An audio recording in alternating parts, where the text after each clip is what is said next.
আসসালামু আলাইকুম বন্ধুরা, কেমন আছেন? সবাই ভালো। আজকে আমরা মাছ শিকার করতে আসছি আজমান কর্নেশে। এই আমাদের বড়শি এগুলা সব, এদিকে আরো মিশরি ভাইয়েরা আছে, আর আমার এপাশে আরো অনেক ভাইয়েরা আছে, মাছ ধরতেছে। আলহামদুলিল্লাহ আমরা অনেকগুলো মাছ পাইছি,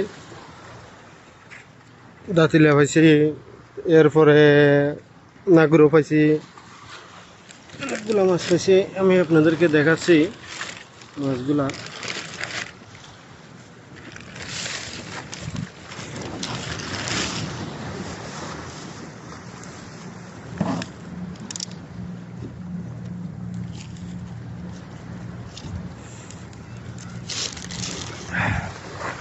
এ হলো আমাদের মাছ, এ হলো আমার মাছ শিকার। আমরা রাত্রে 12টা বাজে আসছি, এখন সকাল পর্যন্ত এগুলো পাইলাম। আরও ইনশাআল্লাহ ওঠার চান্স আছে, দেখি কি হয়।